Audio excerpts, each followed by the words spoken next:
Good evening. This is New Jersey Mycological Association's Taxonomy Tuesday. I'm Sue, your host for tonight. This is a thing where our members share their recent fungal finds.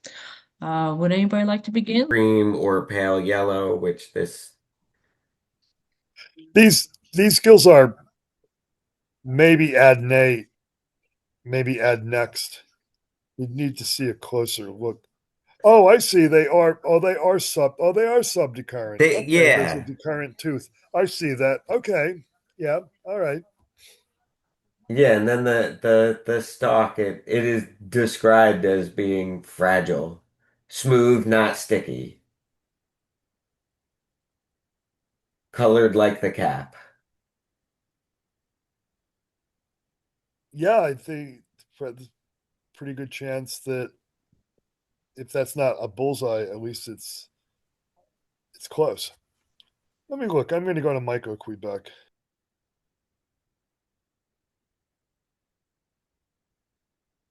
Uh,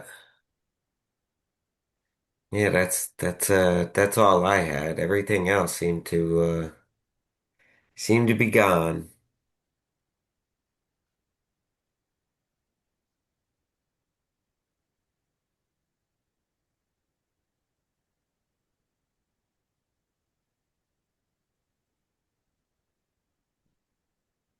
Thank you.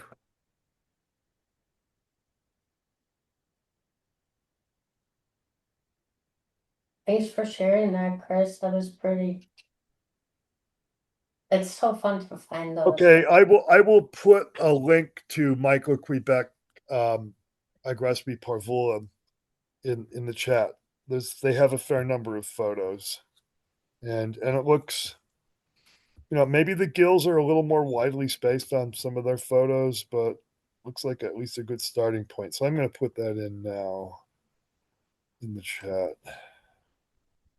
Brandon, which have sticky stipes? Gliophilus. Yeah, Okay. Okay. Okay. Thank you. and I was just looking for one of my observations from a couple weeks ago of a Gliophorus that maybe I'll put in the chat. Yeah, and I recently showed that pistachiana. Yeah, the Yeah, the the parrot wax cap, right? yeah, yeah, the Because green one. those ones, um, I mean, they'll slip through your fingers. They're like greasy, the stipe and the cap. You know. Yeah, slippery. Yeah. Hmm.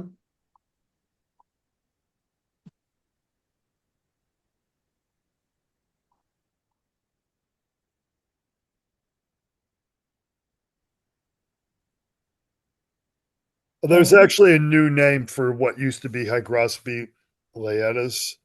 It's now Hygrocybe. I guess that's a European name. Now the name being used is Hygrocybe chlorophanna, and quite frankly, chlorophanna looks like a pretty good possibility. I'm going to put another link into the chat from Michael Quebec. Um, so that's going in there right now, These and look there very it is. decurrent. Mhm. All right, yeah. Yeah. Yeah. Yeah, the other part of this conversation is on the hygroscopy side, especially the amount of yellow to orange with white or yellow gills. Um, there's a lot of them. Yeah, I bet that's a whole nother book, right? Yeah, but don't buy that Bassett book. It doesn't really work. Yeah. Oh, they got one on that too? Yeah. Oh, Yeah, golly. they have a wax cap book. Oh, wow. You can get them for $5 now on eBay.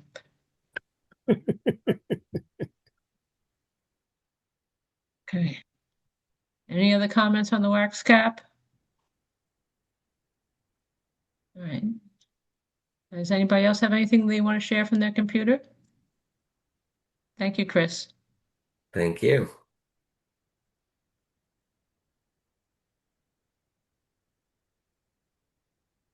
I might in a bit.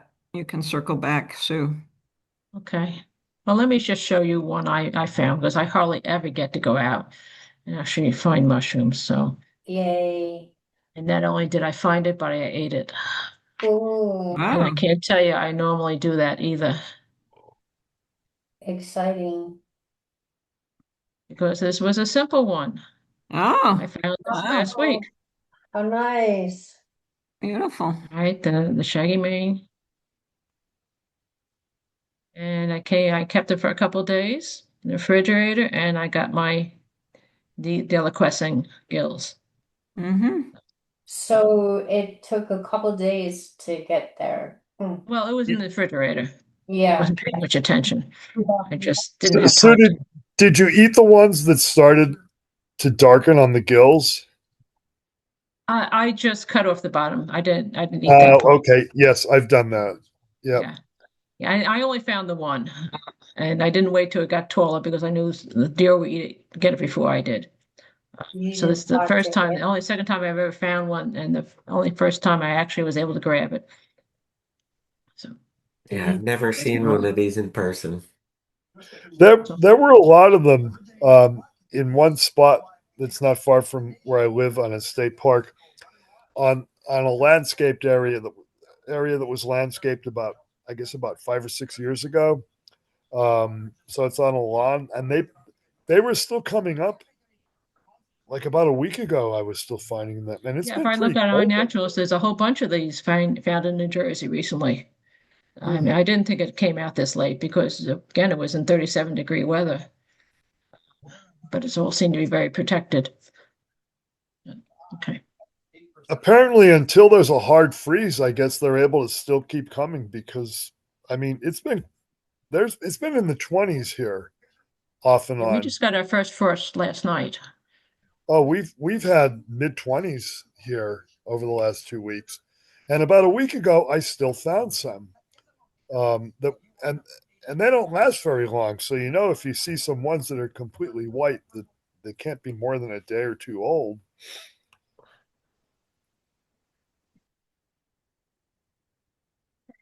Anybody else want to go from the computer before we go to the emails? Let me go, Sue. I think I've got one here. Let me share my screen.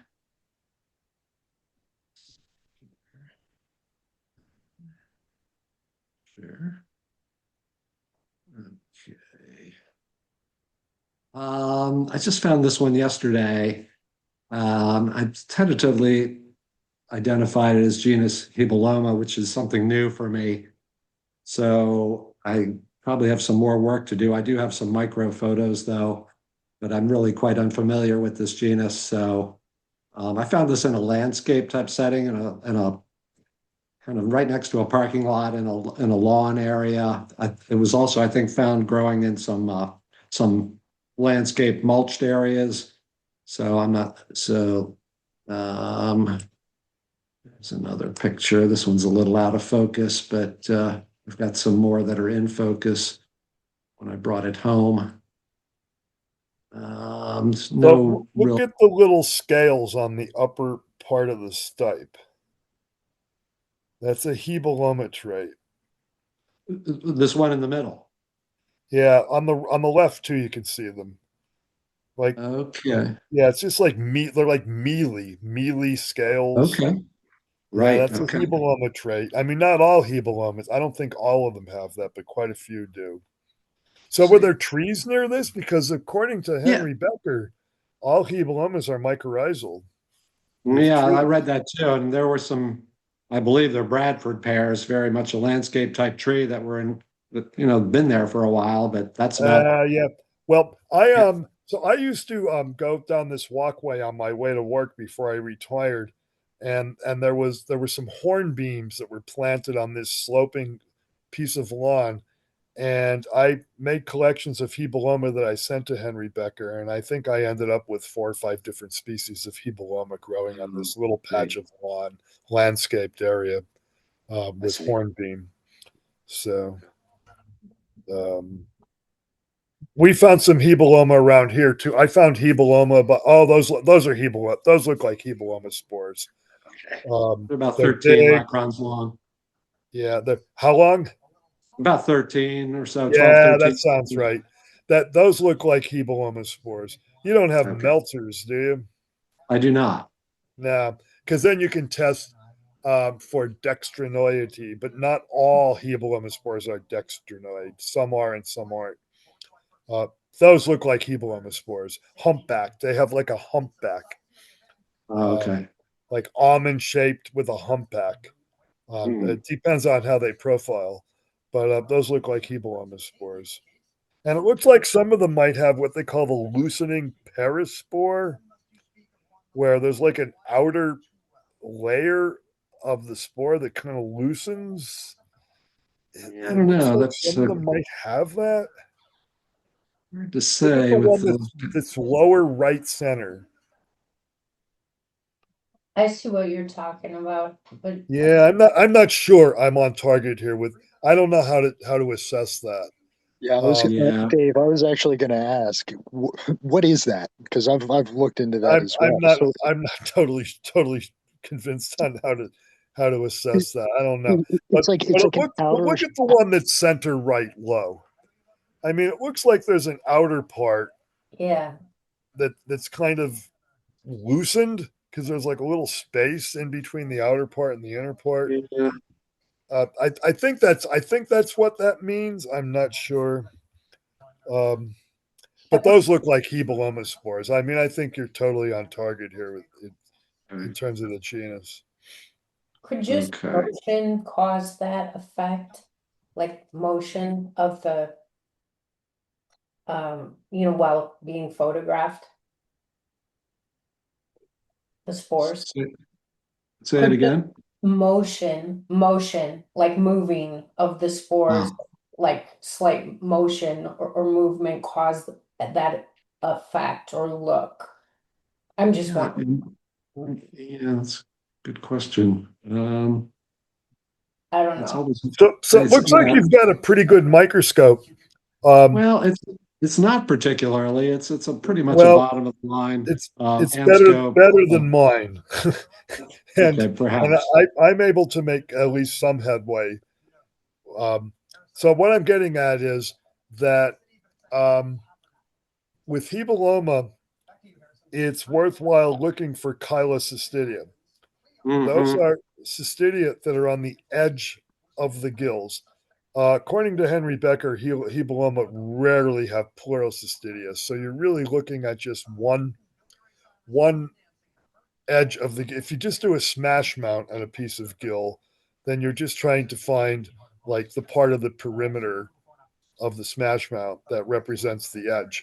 I mean, if you really are enthusiastic and figure out how to do a Roman aqueduct section, which I have given up on, actually, honestly, then you can see like the tip of the Roman aqueduct um, projections are where you would see the chylocystidia.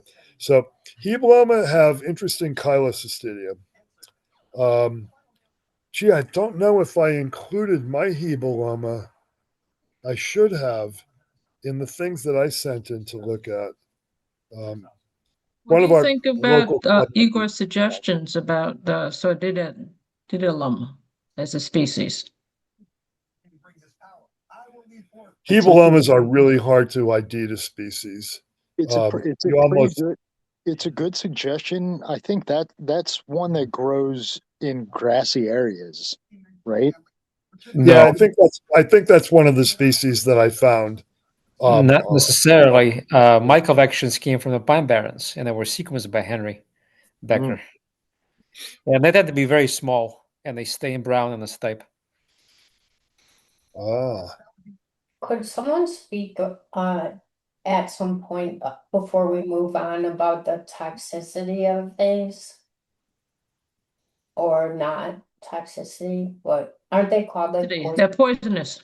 Yeah, right. Poison pies. So do we know much Yes. about the toxins in these? well, Henry Becker has a website called hebeloma.org.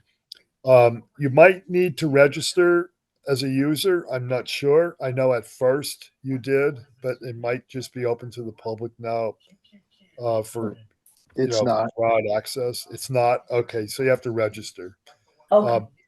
Yeah, in order to use Henry's identifier thing, you need to fill all these fields in, and some of them are subtle microscopic traits like ratios of the widths of the Calycina on the top, the bottom, and the middle. It takes a fair amount of work to use Henry's website.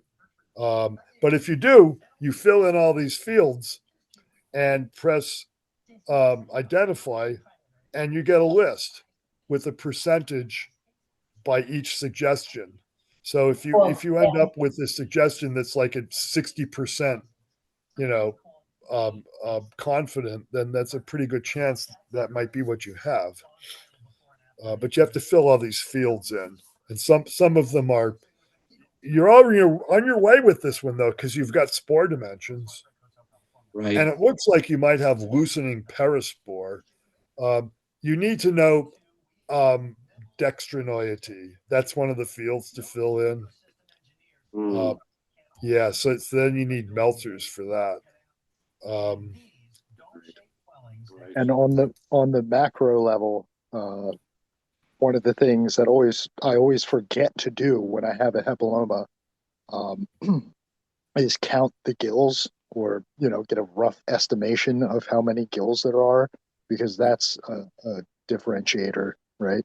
That's one of the fields to fill in on Henry's website, and it's complete gills. It's like the entire the long gills, not the little short ones. Yep. Yeah, that's one of the things you fill in. All the way around? Like in total? Yeah. And the way that I kind of break it, I think one of the main ones is it 50, more or less than 50, right? So sometimes I think 40 to 50 is sort of in the middle of I forget. I'm guessing now. I also like to know how you keep track of your stop point. A little Sharpie mark on it. That's not bad. All right. Well, I appreciate the information. I did try to do some smash mounting on one of the gills. I got a little, I wasn't sure what I was looking at there. I'm gonna get back to that and see if I can get those Calycina. Yeah, if you look at some of the descriptions that we've been talking about, especially on Myco Quebec, because they have a good amount of these. Well, actually, not a ton, but some of them have the cystidia we're talking about. They're conspicuous, right? They're obvious and pretty big for the most part in the genus. Right. But I don't put names to Hebelomas. I really. Oh. Is that right? Okay. Just because I don't know them, I find them difficult. I see. Oh well, they're I mean, with a few exceptions, they're difficult. Another thing you want to do is smell it and see if it smells like radish. Yeah, I could not get any smell. My wife neither. We could not get any appreciable smell off of these. Well, that's probably helpful. Okay. Yeah, maybe that's a clue. Some of them smell sweet too. There's like this section of Hebeloma called saccharinoides or something like that. They smell sweet. And then Henry told me there was one that smells like chocolate. Oh, okay. No, he didn't say whether it was found in the US or not. Like chocolate. Yeah, I forgot about that. Yeah. Right. All righty. I think I'll just stop there. All right. Thank you, Paul. I guess we can all agree we don't eat Hebelomas because they're difficult to identify and they are poison if not deadly. They're not deadly as far as I know. Probably not deadly, but probably pretty bad. In there's a species of Hebeloma, at least one, that's sold in open air markets in Mexico. I don't know what they do with them. Apparently, somebody eats them. Maybe they boil them 3 times or something. I don't know, um, but they are eaten in some places. But there's a lot of different species, so there might just be one or two that you can eat. I don't know. I would not ever eat them. Does anybody else want to share from the computer? Otherwise, I'll go to Lila's email. Oh, so Dave, there are a couple that are edible. I'm sorry, I kind of like just heard that I was distracted for a minute, but there are a few that are not poisonous. Not People- I don't think there are any that are documented as being edible, but I do know that they are sold in Mexico in open air markets. So somebody Okay, apparently eats them, at least one interesting. species. You might want to ask Alan Rockefeller if you're able to touch Yeah, base yeah. with him. Yeah, he Oh, spends a lot of time in Mexico, and he probably knows a little bit about the Hebeloma that people pick there. yeah, that is interesting. Thank you. Sure. Okay, this is the first one of Lila's, the fairy cups. Yeah, so I guess this was like 2 weeks ago or so now. Several logs that had quite a lot of these little cups all over. And this collection was all fairly consistent. I don't know if you want to open that and make it bigger so we can see it a little better.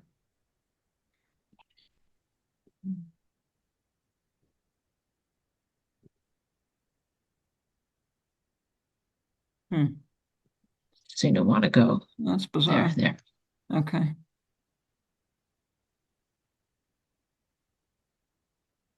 So smaller ones off to the left, and then these bigger yellow ones. So I think that's what these are. What did I say? Calycina, citrina. Yeah, in older field guides, it's going to be the species name is going to be Bysporellum. I think Bysporella. Yeah, that sounds Yeah. right. Yeah, that I believe that's probably European. But the reason why they were called that is because the spores have one septum that divides the spore into 2 sections. The septum is hard to see, but on each end there is a gutule, so they're bigutulate, two oil drops, one on Okay. each end, and it's pretty consistent. And I can see this usually at 400 times without much trouble. All right. Yeah, I didn't bring any home to look at. Next time I see them, I'll try to do that. Yeah, if you bring some home, you could just like pry off a piece of the wood with these right on it, Yeah. and then lie the upside down on a microscope slide, and you're probably going to get enough spores to find with your microscope. Uh, the problem is, you might get some debris on your slide from From the wood, yeah. the wood. Um, Yeah, if the I had one my thing, little tackle box, I would have just thrown a few in there maybe, but yeah. yeah, So, it's a good if you have a thing in your tackle box, a small compartment, and you yeah. can pry off a piece of the wood with these things on it, and the piece of wood is just the right size to have to shove into the compartment so it stays right side up. Then they tend to stay kind of clean, not get a lot of debris on the fruit bodies. Okay. All right. So I don't think that's there's much ambiguity here, though. I'm pretty sure that's what this is. all right. There's a With couple of the other small yellow things. with the I mean, opaqueness of, this is with the almost certainly what opaqueness this is. of yeah, with the opaqueness of the cup, and the size, they're not teeny tiny. They're not huge, but they're the biggest ones were a couple millimeters, I would assume, right? Yeah, Yeah, under half a centimeter for sure. Yeah. yeah, and they're pretty consistently shaped. it's like pretty much almost circular. I mean, some of them are kind of folded over. One Yeah. thing that you might mistake for these is that there's a species of Dacromyces, I think it's Corticium or something like that, that forms small fruit bodies, but they don't tend to be so regularly shaped. Yeah, so maybe that's what I have in the next observation.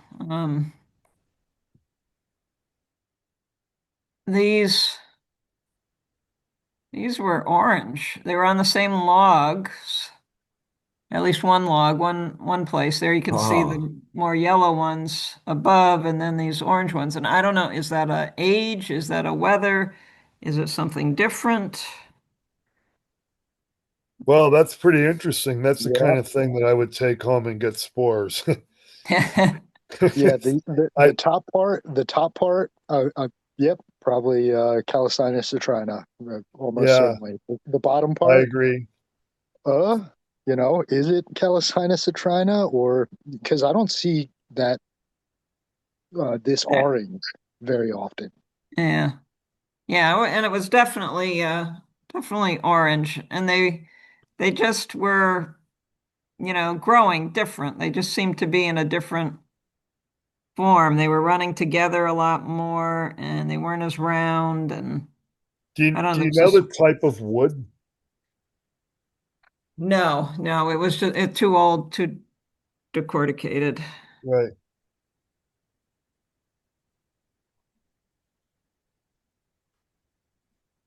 And then there was that white stuff in between there too, and I'm not sure some hypomyces or mold or something.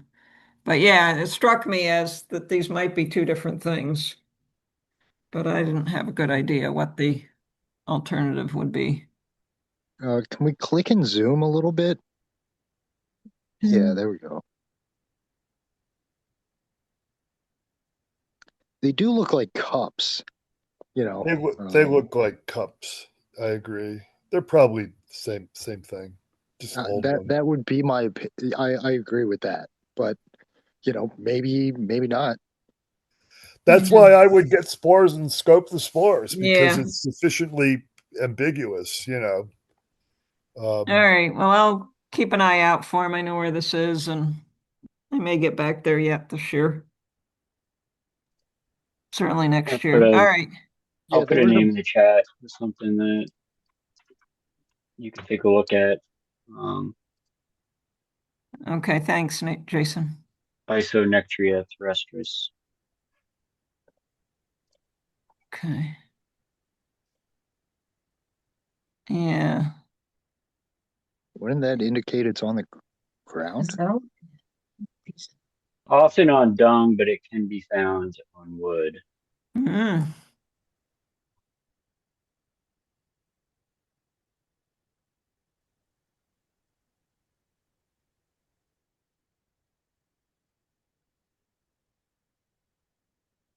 Oh, that's cool.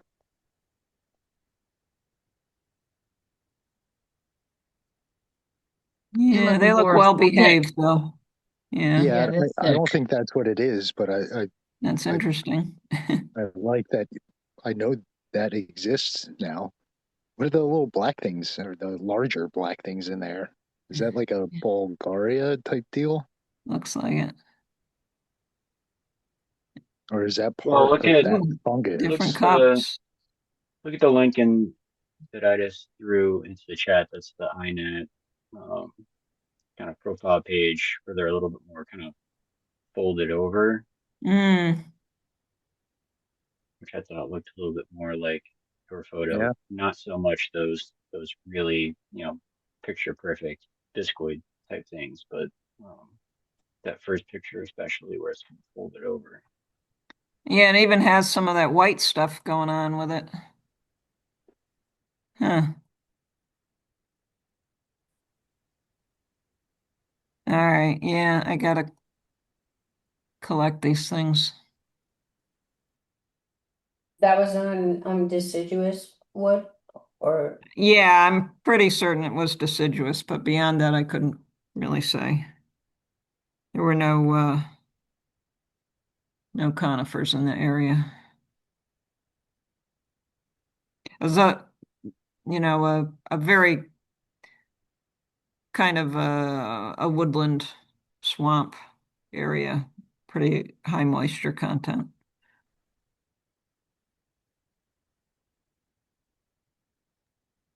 Yeah, this Byssonectria is cool. It reminds me a little bit more of like um, Octospora, if anyone knows that genus, um, where it's kind of got more of a goblet thing going on than a small cup, Mm-hmm. which is a very subtle difference. But yeah, that's cool. This is more Pizziza-like than a cup-like. We have a test for whether, if this is in the Pizziza family, could we just test it with a chemical?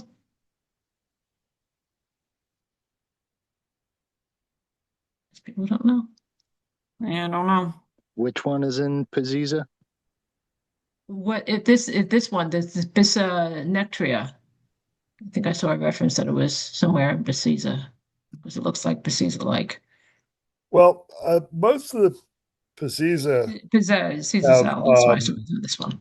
asci that are amyloid near the tip. So you need melters for that and a microscope. And I don't know if all the what is it, Pizziziales? Yes. I'm not sure they're all like that. Maybe, maybe not. But I know that pretty much all the Here we go. Pizziza species. Yeah, this one for the Terrestris says KOH negative, Lugal negative.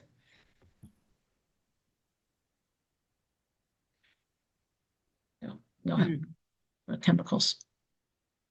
All right. Well, if I find it again, I'll try to be more diligent. Something we know. That Okay. Byssonectria, there's a lot of observations on wood too. So that terrestris seems to be a bit of a misnomer. Okay. Thank you.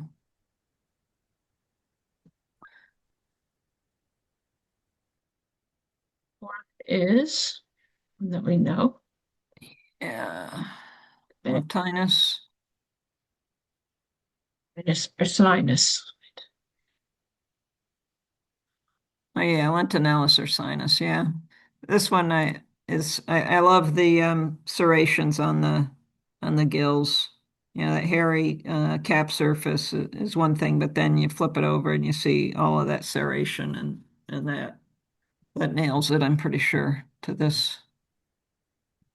Venus, anyway. That's pretty cool looking. I love those serrations. Yeah, that's nice to see.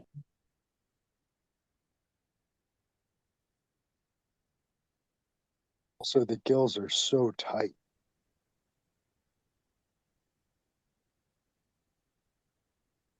Yeah, that's a good example. Okay. On, I guess. So we know that one. Yeah.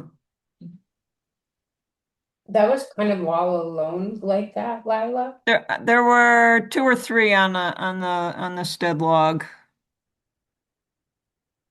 Yeah, maybe four. There were just a couple scattered along the log. Hmm.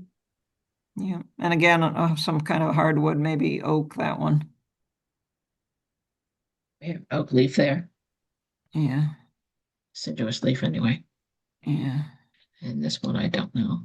Yeah, this one I have never found before. I found it yesterday.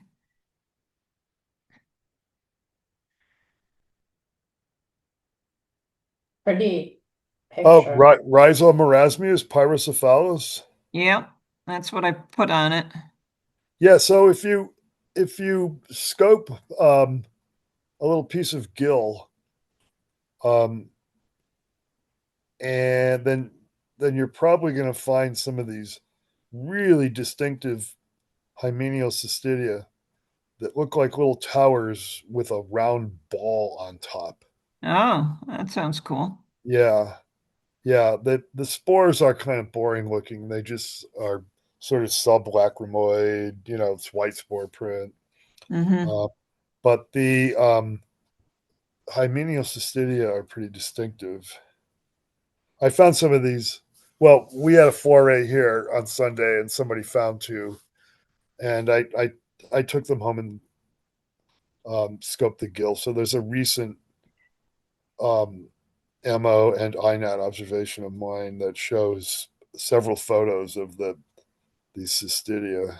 Okay. I didn't include it in my things I'm going to share, but you can find it pretty easily. So if you wanted to look at my observations on INAT, I am Dave W1061. They just took it off my email address. But I do have an observation of those with the cystidia photographed. They're pretty Nice. common. I find them on my property. I find them. If you start looking around, you find them. You have to look for them not long after a rain. They used to be in Marasmius, and the reason why they used to be in Marasmius is because when they shrivel up and you can't see them when it dries out, and then when it's damp or after a rain, they unshrivel like Marasmius mushrooms do, and you see them again. But this is where they Right. grow in leaf litter and other forest litter. Love those.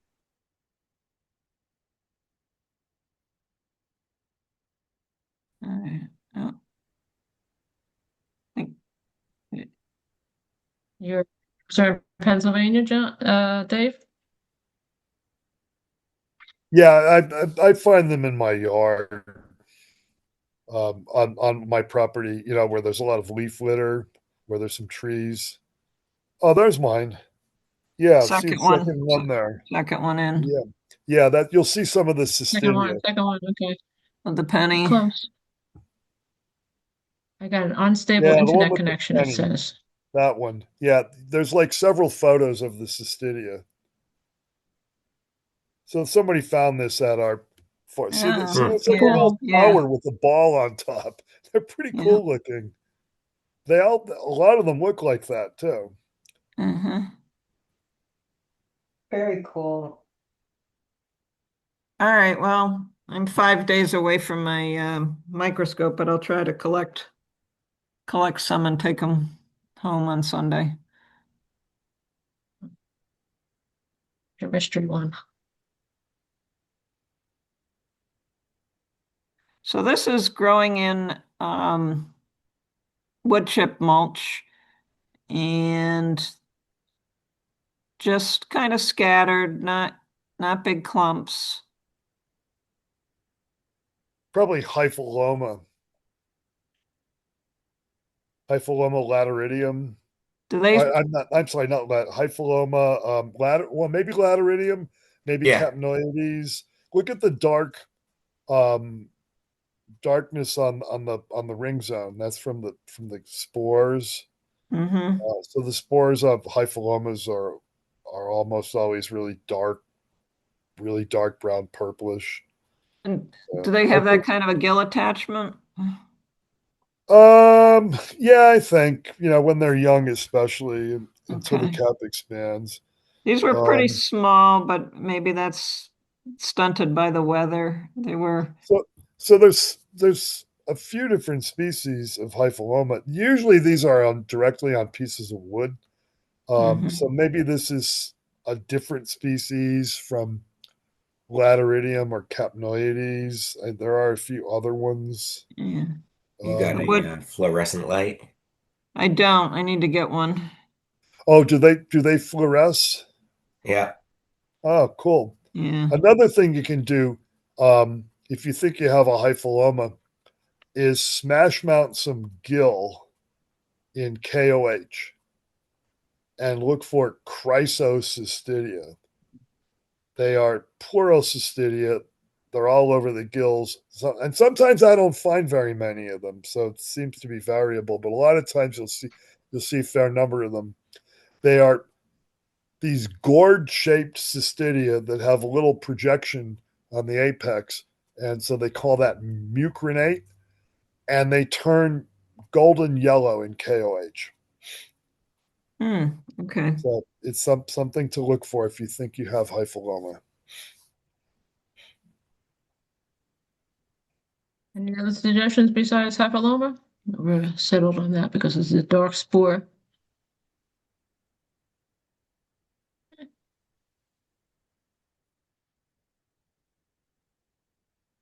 All right. Thank you so much. That's it. Thank you. Where are those, Lila? Are you not in New Jersey? Yeah, I'm up in New York State. Oh, okay. Yeah. So would you like to go? Sure. Yeah.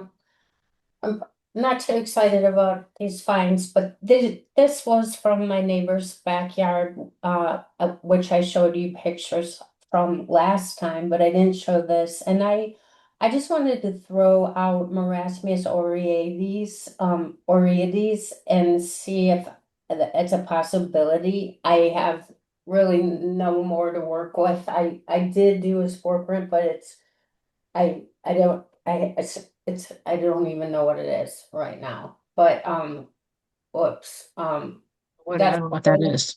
it's the only picture, the one in back. Oh, the only first one? Yeah, Okay. yeah, that's all I got. And so does anyone know that mushroom really well? I mean, I know it's edible, I know it's common, I know it grows in fairy rings a lot. But yet I never see it. I don't really have much experience with it. Looks like a pretty good possibility to me. I think I'm going to review right now, but I think the gills are narrowly attached on Marasmius oreades. They have this like World War One helmet shape. Mm-hmm. A lot of times, like the one that's in the lower in the picture in the center. So it's like this Because that broad was umbo. Um, Yes. they grow on lawns.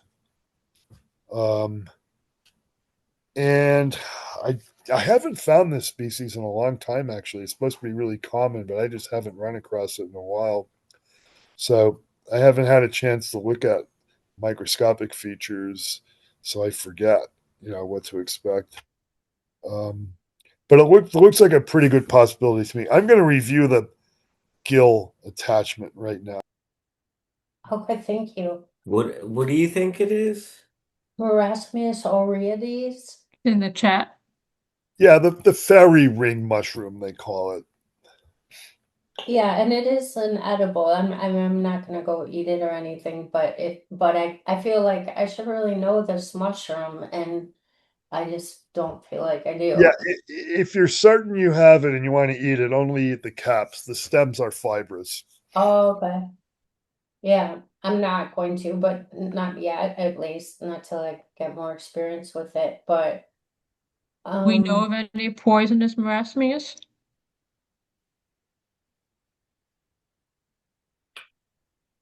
Usually I think they No, probably but don't test them, little right? Because mushrooms they're, on lawns you have to be careful with. Yeah. yeah, it's like I don't know any poisonous ones, but I don't know anyone who eats marasmius. Do you eat any? no, I don't really eat any mushrooms. Like yesterday was my first one. That's right. Only Okay. because I don't get to see it. Yeah, I've eaten Marasmius oreades. It's good, It's but supposed not to for a be. long time because I haven't found it for a long time. So Okay. let me look.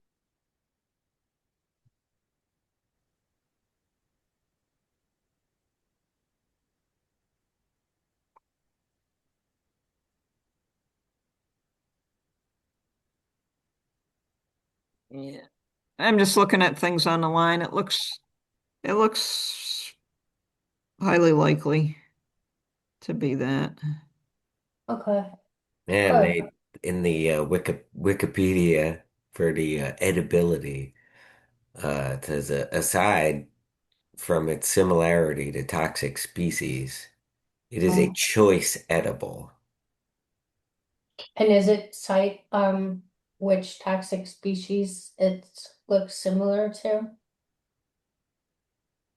No, but man, I gotta tell you, I look at that thing and it looks like a lot of mushrooms, I say.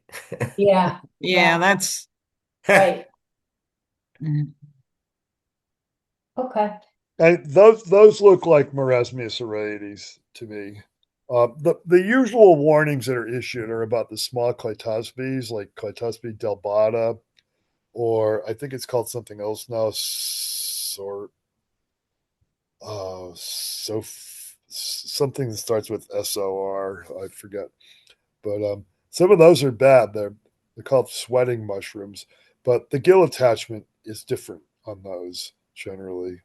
And I just looked on Mycological and it says gills are attached to almost free. So that suggests, rather thin attachment, like what you see here. Look at the gills on this one. It looks like it's Yeah. hard to see the attachment. Yeah. I think that's what these are, but it's really it's difficult to be really confident about little mushrooms like this, just from a photo. Yeah, I know. And I don't even, I'm like, I was like, maybe I shouldn't even show anything tonight, but I always like to have something. You just never know if we come out short or something. Yeah, But they could be dried out and used and rehydrated, and they're still pretty good. You can put them in like soups and things. I've mm, done that, mm, but I just haven't found them in a long time. I okay, mean, thanks. it's a species that once you learn it, you know it when you find it, but Yeah. it's a little bit tricky to be confident IDing from a photo. But I think that's what they are. Well, you know what? I'll look in the yard again. Maybe there'll be more. We had some more rain, and maybe I can get some fresher specimens too, and some more information. Um, so I'll work on that. So okay, good. I'm glad I'm not totally off base then. This is coming in terrible. And I apologize for that. Eh, I Are those it little white cups you're looking at? These little no, things? it was No? blue actually. Is yeah, Big black stuff. it's blue. And it's I know what it is. It's I'm pretty sure it's Byssonectria.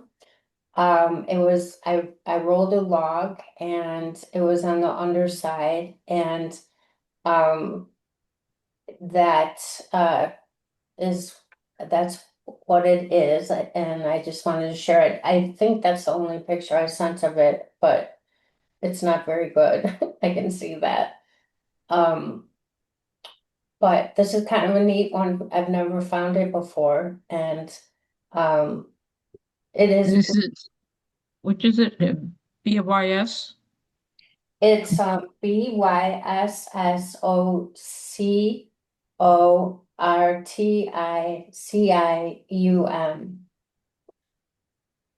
And Do you think it's and do you think it's atrovirans? I don't know. I just know the genus. I mean, I don't know. What do you think? Mm, I think it's a mold on top of a serpula. You don't think it's Byssocorticium?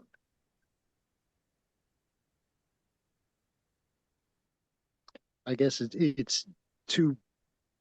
I can't make a call from this photo, but yeah, I think I from this photo I would think it's um, maybe probably a mold on a different fungus.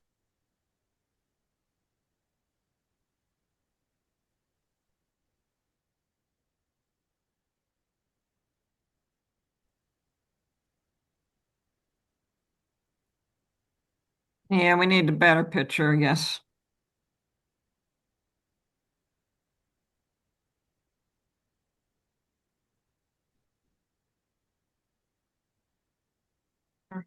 I can see where she's looking at that one, but yeah, I agree Yeah. with better pictures would be.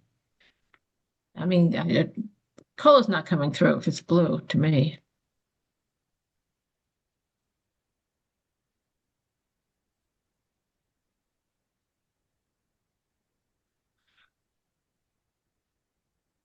I like this kind of picture here. Even then, I wouldn't be able to identify anything like that. If I'm picture. No. Okay. I'll try the next picture to hunt it. Yeah, sorry. I just wanted to say I thought that was a real cobalt blue, and there's this other Tenera or something. Um at, Yeah, that we know what it looks like. That's really blue. You can't mistake that. yeah, but that's not this either. Yeah. Right. Okay. Let's just move on. So I think the next ones are just Galerina and um I have a picture of a better picture. The next picture shows the cap and it's sort of better. Really terrible pictures. I'm sorry. The partial veil remnant and then some spores. Um, so that's what I'm thinking it is. And I know we saw one last week and just kind of making sure I'm on track Well, with, this is the season for Galerina marginata. yeah. Starts in October, goes through the winter into the spring, and you see most of them now when it starts to get cold, but it's not real freezing cold and it's damp, and you'll find a lot of them. And the one photo you showed, although not completely focused, you could see the ring had rusty brown on the top, and that's a pretty good indicator. Oh, the spore print was definitely rusty brown. Yeah, see the rusty brown on top of the ring? That's a white ring with rusty brown on the top. Yeah, So I'm pretty sure you've got this one pegged. good. Good, good. And the spores, well, you would need a little more definition on them. That the spores usually go up to close to 10 microns, I believe, in length. But if you had a little better clarity, you can see that the one end of the spore. Oh, look up by the number 6. See that one? Yeah. Over. Oh, Look at yeah. like the little area near the apex that's like dug out, like excavated toward. You see Yeah. on the left, the lower left part of the spore. You see where it looks like there's a little hole, like a little scoop taken out of it. Yeah. That's the plage.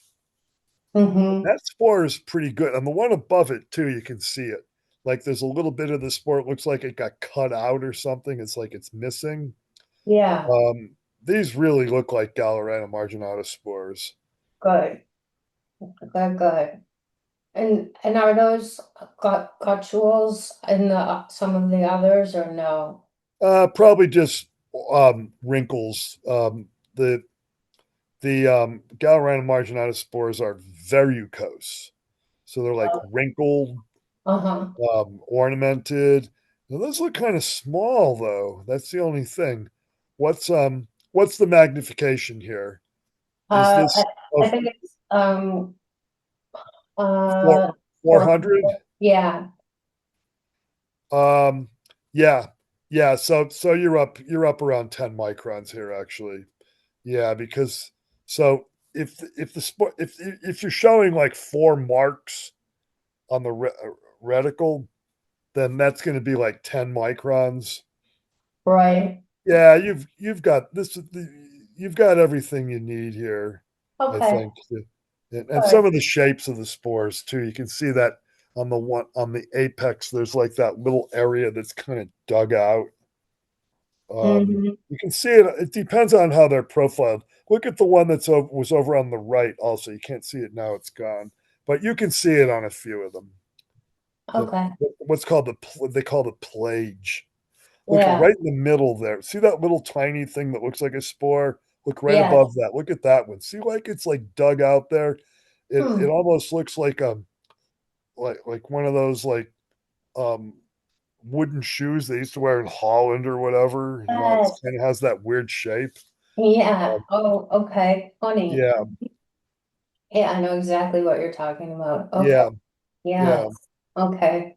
And these Cool. some of them might have a gutule. I don't know, but it looks like the surfaces on these are kind of rugged looking, so what they call verrucose.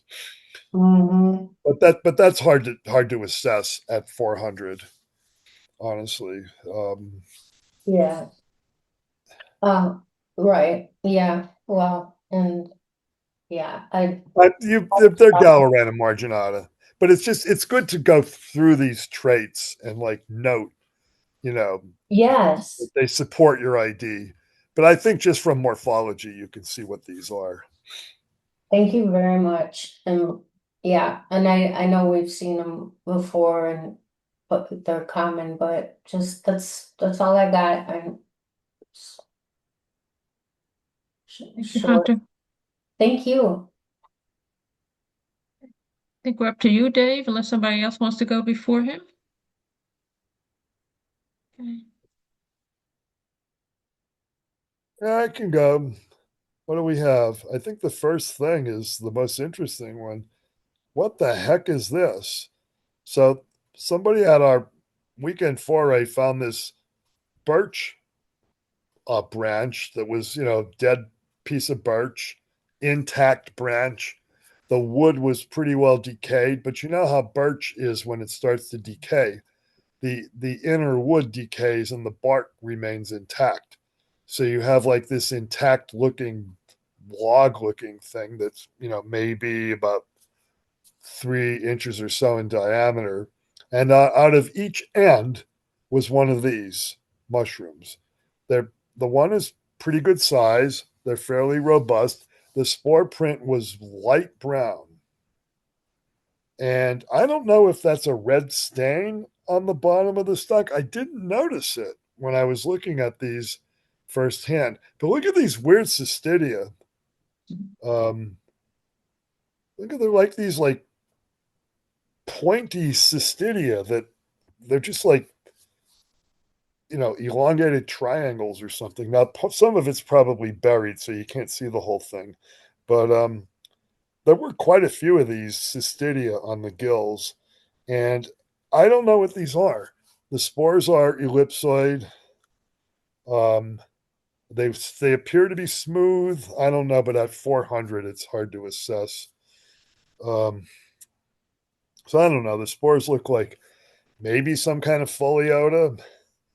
The cystidia are really kind of strange, and there's not a lot to go on here. These. Now that I'm looking again, though, these do look a little like Pholiota mixta or Pholiota lenta. I'm going to have to review the cystidia for those.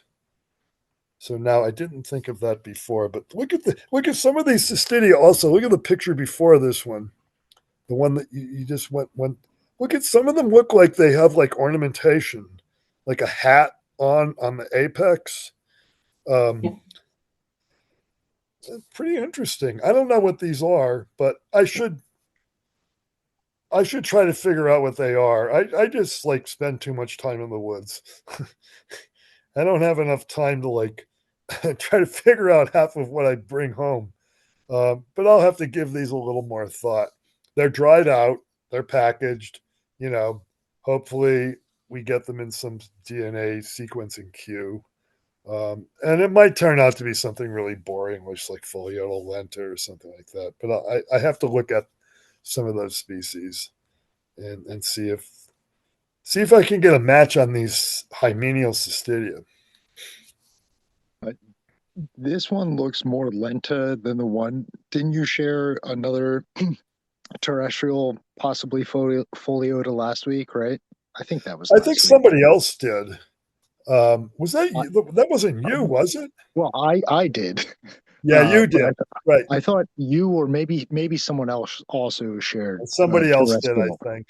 Yeah. But the other one that wasn't me that was shared last week, I think it's spumosa, or Spumosa has like spumosum. scales on the cap. It's got like rough caps.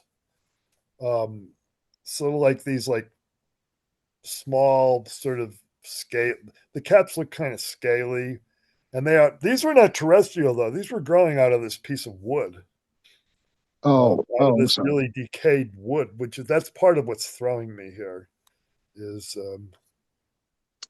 well, aren't the other Foliotas that you just mentioned, Lenta and the other one, do those grow on wood? They're terrestrial. Okay. Yeah, I'm not sure about mixta. I would have to review mixta, but lenta is usually found on the ground. Yeah. Yeah, this is cool. The kind of, I don't know, bishop. They look like bishop pawn pieces. These. Yeah, bishops. Yeah, That's cool. yeah, it's pretty cool. I should just do more work on this and see if I can figure them out. Thank you, Dave. And so the other things I think I know. So this one's pretty cool. Chloriciboria aeruginosa. So how do I know it's aeruginosa, not aeruginescens? Well, you might say, okay, they're small, and they have a stipe, little stipe that's centrally attached to the fruit body. That's an aeruginosa trait, supposedly. But how can you be sure? I mean, I've got this posted as, I'm certain I know what it is. That's because of the spores. When you get around to the spores, It just they are the 10 to 13 microns long. So this is 400 times magnification. So these spores are mainly over 10 microns. A few of them are about 10 microns. Some of them are up to 13 microns long. So that tells you aeruginosa, as opposed to aeruginescens, which has spores that max out at 10 microns long, and most of them are like 7 microns long, 6 to 8 microns long. So that's how I know what this is. There were like 100 of these on a log, and the log was completely stained turquoise blue from the being colonized by the fungus. But this, and there were several other logs I found that were stained. This was the only one that had fruit bodies on it, and you can see there that they're pretty small, and you can see here the central stipes. So that was a good find because this is the one that's not very common. The other one, aeruginescens, that one is more common. are you carrying around tweezers to be able to get these things on this penny? Yep, I carry around a pair of tweezers in one of my plastic containers. Oh my. Yep. Okay. Yep. Thank you. Sure. Did you save any of the really stained wood for paper making? No, I didn't. Okay. I don't know. I guess I should have. I forgot about that. Oh, there's a whole lot of it there too. I mean, if you want to, you can, push a wheelbarrow up a mile and a half up this trail if you're really enthusiastic about this, and fill it up with stained wood because there's a lot of it.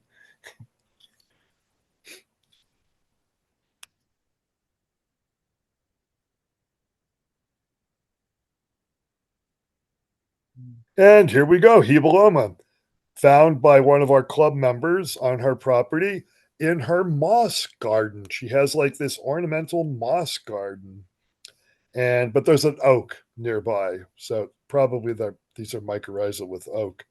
So they're Hebeloma, and you can see, I think, in the first photo, you can see the little mealy scales that I was talking about, that you see on the top of the stipe. The eight, yeah, if you enlarge that, you can see them. That's her picture. Her name is Grace. That's her photo. By the way, on Mushroom Observer, when I use somebody's photo, I edit the observation so that the copyright is under their name. And here's some of the weird cystidia. And there will be some spores first, because I always put my spore photos first. And there you can see the mealy scales. So I'm sorry to interrupt, but this looks exactly like the one we've seen before. And I think this is sordidulum. oh yeah, sordidulum. Okay. Yeah. Well, no, feel free to interrupt. I wouldn't mind having some suggestions because I haven't tried to put a name on these. Yeah, these are small, right? They're not. They're not real big. No, the Yeah. biggest one was about 2-inch diameter, maybe. 2 inches? Yeah, maybe about 2 inches. Maybe a little smaller, maybe 1.5 inches. Yeah, I okay. should have taken. There's no photo with a penny. I guess I didn't do that. I should have done that. But you can see here these weird Calycina. So I would think that these cystidia might nail it. Then if I look up that species, I'll go to Henry's website and look for that species and see. I posted a link to sordidulum on hebeloma.org on in the chat.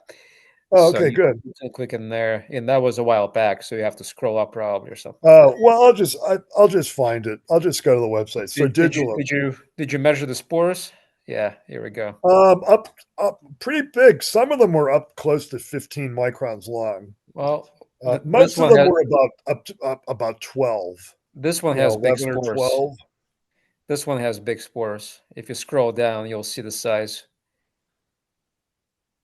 Below. Yeah, here we go. What does it say about the dextrinoidy? Because these were not very dextrinoid, maybe weakly dextrinoid at most. You have to scroll up, I think, to see what they say about that. Spores.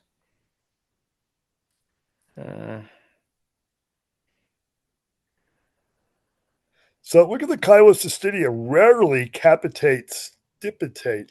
A lot of the ones I found were capitate, stipitate. Okay. What does it say about the spores though? Occasionally fusoid. Oh, can we see that again? Usually yellow, rarely. Bless you. Where does it say? It doesn't say anything about dextrinoidity. Not here. It's in the code. D2, D3. That's dextrinoid.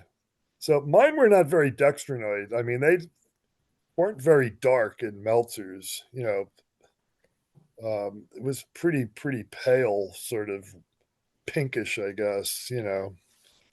Yellowish, pinkish. Anyway, that's a starting point. Yeah, I had two collections of these, and they were small, and they looked close to each other in terms of, the morphology at different sites, I think different years. Right. And both of them were sequenced by Dr. Becker, and that's what it turned out to be. But they were small. They were like under an inch. Yeah, these tiny were bigger mushrooms. than that. Yeah. And those came from the Pine Barrens. Yeah, and Igor, when you say you found them in the Pine Barrens, I mean Pine Barrens proper, because I'm pretty sure I found something that fits your description recently. Very small, in sand on the side of an eroding sand. Just buried, more or less. So yeah, let me see. I just have this open in the Mo. One collection came from Belle Plaine State Forest from 2019, and another one came from FPP from 2017. We were with Professor Baroni at the time. I actually remember where I found them, on the side of the road, 563 or whatever that road is. Yeah, and I can forward links, and you can compare. So Third this one down, Sue, I think. This one, for instance, was sequenced. I don't know what you're talking about. First one down. Third one down, I think. Thanks, Igor. You mean you want me to go back to the original picture, right? Is that it? Well, we're seeing the things from the other Yeah, observations. that's why I was trying to get rid of. Oh, that's the last one. Right? Yeah.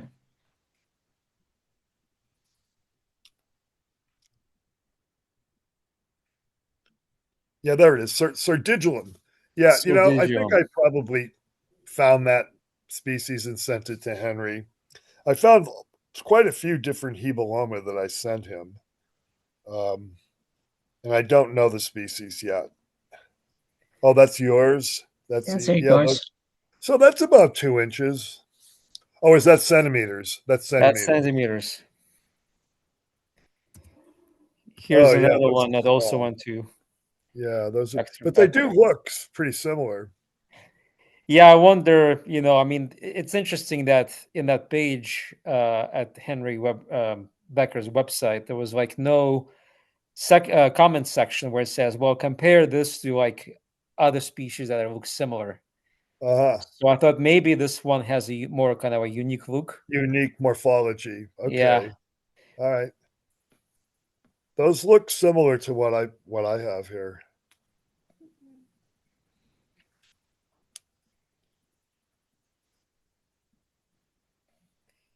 Oh, there's the penny.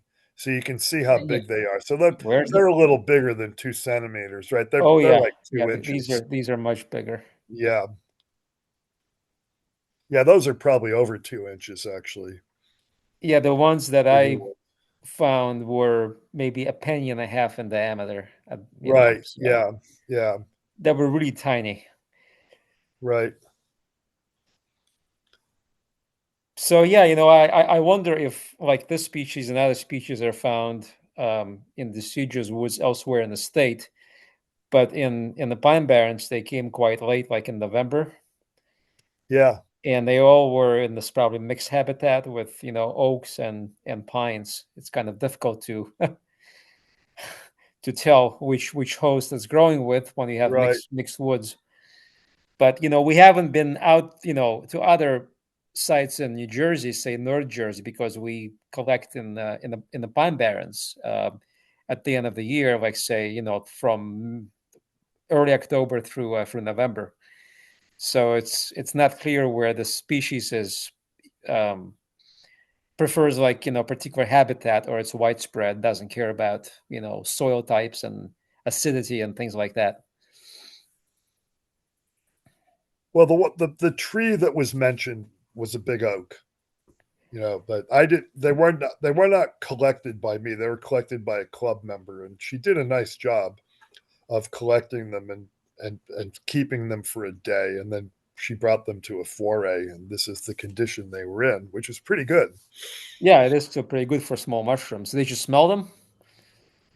A little bit raphanoid, not particularly strong. So they did smell like Little bit radishy, radish. Yeah. Yeah.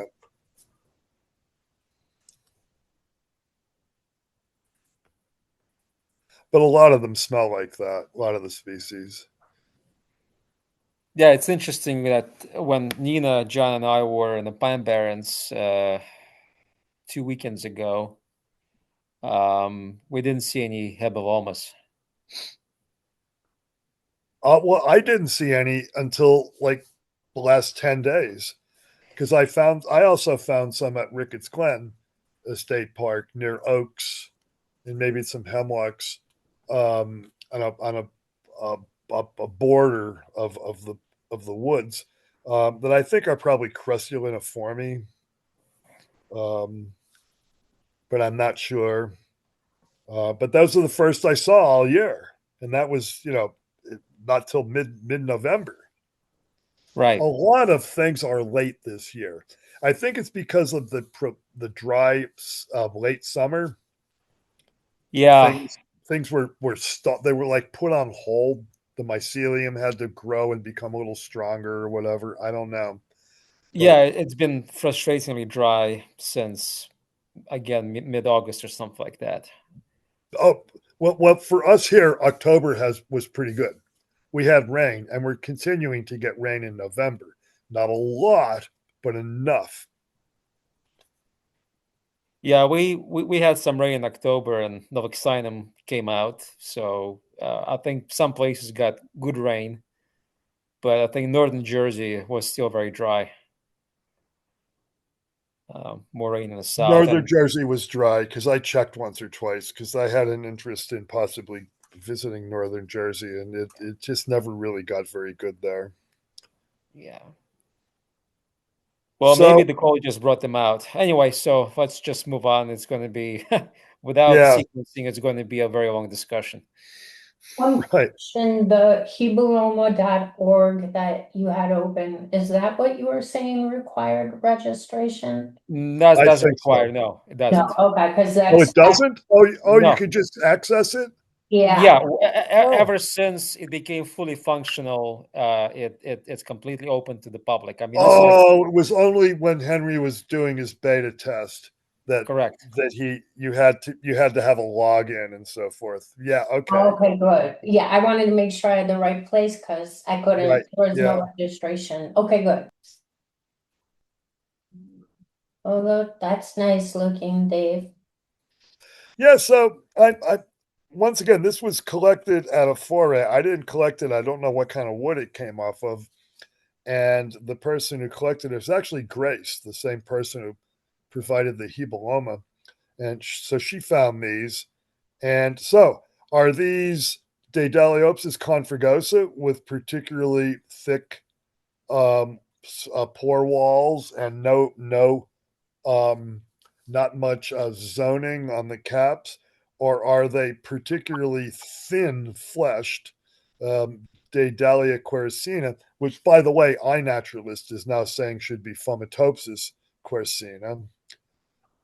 So apparently, there's been a study done on these. To me, they look more like the oak one, the quercina, with the thicker walls. I would. Yeah, these things are almost impossible to get spores out of.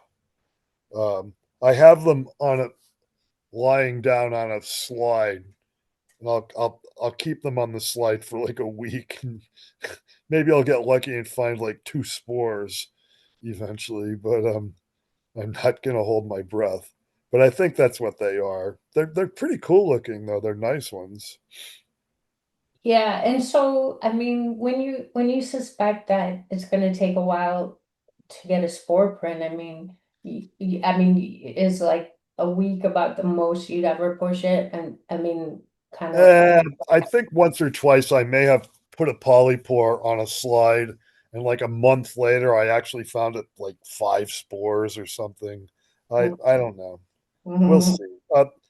You know, it's not. It's no skin off my back just letting them sit on a slide for a while. I'll just move them out of the way so they're out of the way because we'll have company for the holiday. And I'll get them out of the way and I'll look at them in a week. They're nice looking though. Look at them. The pores are really nice on these. Yeah, it's kind of it's very, but the walls look kind of sharper than usual, but it is. I think that's Little bit smaller pores than what I'd expect with Daedalea quercina, but they look more like that species than Daedaleopsis to me.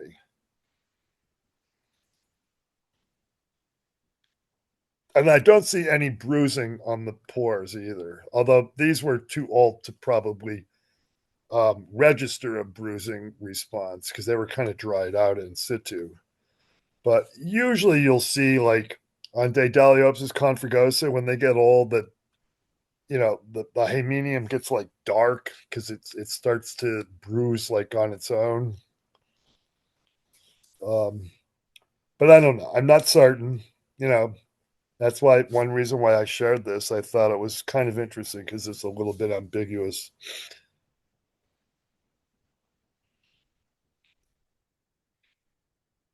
Thank you, Dave.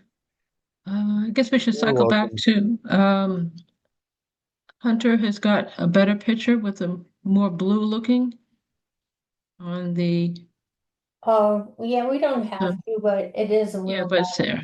You have it there. Oh, but we like them Mycena better.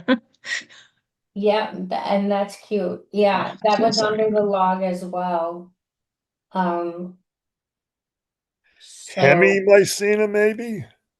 yeah, that was put out there by someone else, and I was kind of thinking that, and then Brandon said maybe Mycena epipterygia. I've only seen that Uh, in yellow. That one should be sticky. At Oh, okay. Peptorigera, the stem should be sticky. Like it'll stick to your finger. And usually there's more color. It's usually a yellow stalk or a brownish stalk Yeah, on a that's what I was seeing Peptorigerium. in Yeah. the when I looked that up. Yeah. This was under a log. Sometimes I think that could mute colors. Yes, Yeah, because yeah, yeah, it it's like might be the like night almost like light. an albino uh, Yeah. specimen. But I would think Hemimycena is where I would start with these. Now, Okay. I'm not sure if Hemimycena have amylase spores. Let me check that because if they don't have amylase spores, then that would be a way to distinguish Hemimycena from Mycena, because Mycena they all have amylase spores, is my understanding. So let me Oh, just check here really quick. Hemimycena on Mycological.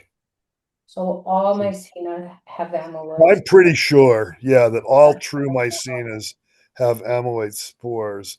So let's see here, Hemimycena gracilis. I mean, that looks a little bit like what you've got here. And let's see what it says.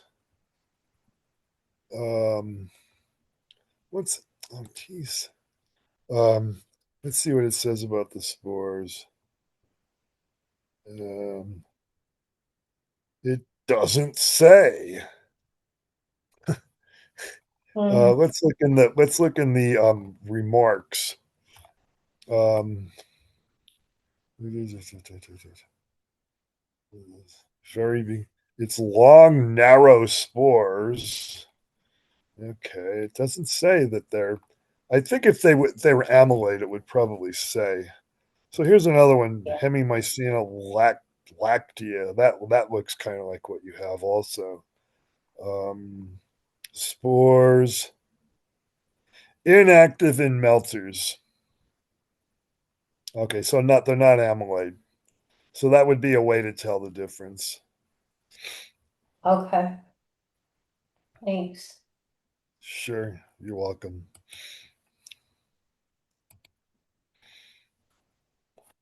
Anything else anybody wants to show tonight? I think that's it for Dave. A couple more, Dave. You're done. Oh, okay. Yeah, that's it. That's it. That's all we have. Yeah. Um, yeah, hopefully I'll have more next time. I found some mushrooms today. I found bluets today on I've a been lawn finding under them a hemlock tree. I found nice. enough bluets to make cream of bluet soup, which I really, really like.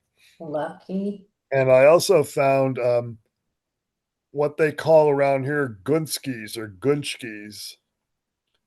The word gunchki comes from a Polish word, Gaska, with like three different kinds of accents, which I don't understand really, but I believe that the pronunciation of the Gaska is actually Gunchki.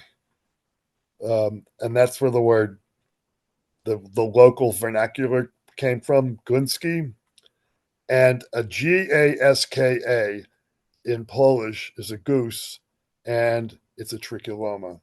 So in Polish, there's at least some species of mushrooms are assigned Polish binomials, sort of like, in the character of Latin binomials, but Polish words. Um, so you have Ganske, um, the one that's Tricholoma portentosum, um, and the Polish species name for that one is some god awful um, juxtaposition of K's and Y's and Z's and so forth, which I don't know how to say, honestly, and I am of Polish extraction. Um, and the other one is the yellow one, Tricholoma equestre, which in Polish is Ganska Zielonka. That one I know how to say. And some of the old timers around here who are the real experts, right? They will tell you or they will say to you, "Do you know what a jalunki is?" Right? And what they're saying is Jeolunka. So they're talking about the yellow or green or brown capped Tricholoma with the yellow gills, equestre group. And so I found some of those today. They're in the refrigerator. I'm going to make them tomorrow. Found some really nice ones, some really, really perfect Portentosan. Under two needle pines, several types of two needle pines. I had a tree expert with me today, and he identified pitch pine, Virginia pine, and Scots pine on this site. So very good. yeah, I don't have a photo yet ready to share of those. I just took a photo though of some in a bowl. You know, it's not really for identification purposes. Right. Yeah, but they're good edibles. You know, as long as you're not put off by the fact that people in Europe died after eating them. Do you know that story? Tell us that story. The Tricholoma equestre. There are at least 3 incidents, 2 in France, 1 in Poland, of people eating lots of Tricholoma equestre, probably not cooked very long, if cooked at all. And in all the 3 of the incidents, the people got some sort of blood disease or something, and some of them died. Yeah. Apparently, at least one strain within the complex Tricholoma equestre occurs at least sometimes with a toxin, and the toxin basically almost always will just pass through your body harmlessly unless you ingest way too much of it, and then there's a tipping point. That seems to be what's going on, but there's no consensus among scientists about what happened with these people. But this is a species, Tricholoma equestre, that is eaten worldwide for many years, enjoyed by many different cultures. It's a very good edible. And Portentosum is also a very good edible.